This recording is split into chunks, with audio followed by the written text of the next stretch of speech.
తిరుమలలో బ్రహ్మోత్సవ ఏర్పాట్లను ఈవో శ్యామలరావు, అదనపు EO CH Venkaiah Chowdary, SP Harshavardhan Raju, CVSO మురళీకృష్ణతో కలిసి పరిశీలించారు. సెప్టెంబర్ 24 నుండి అక్టోబర్ 2 వరకు కూడా తిరుమలలో బ్రహ్మోత్సవాలు అంగరంగ వైభవంగా జరుగుతాయి.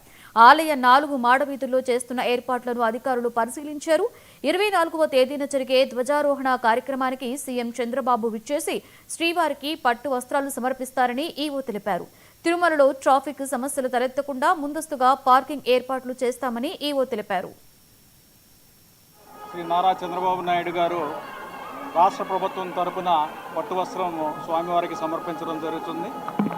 ఈరోజు ఈ ఏర్పాట్లన్నీ చూడటానికి ఎడిషనల్ ఈవో గారు, ఎస్పీ గారు, సిఎండ్ఎస్ఓ గారు అందరం కూడా అధికారులతో ఇవన్నీ కూడా చూడటం జరిగింది.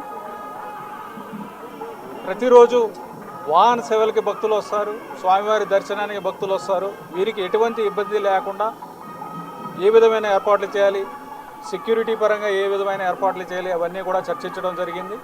క్షేత్రస్థాయిలో కూడా అవన్నీ కూడా చూసి ఏ గేటు నుంచి లోపలికి పంపించాలి, ఏ గేటు నుంచి బయటకు పంపించాలి ఇవన్నీ కూడా చాలా డీటెయిల్డ్గా ప్లాన్ కూడా చేయడం జరిగింది. పోయిన సంవత్సరం మీద చూస్తే కొన్ని టాయిలెట్స్ అవసరం ఉండడం అనేది గమనించాము. అందుకని అడిషనల్గా కొన్ని టాయిలెట్స్ కూడా పెట్టాల్సి వచ్చింది. భక్తులు ఎక్కువ మంది వస్తారు కాబట్టి అదనంగా శానిటేషన్ సిబ్బంది కూడా ఇవ్వడం జరుగుతుంది. అలాగే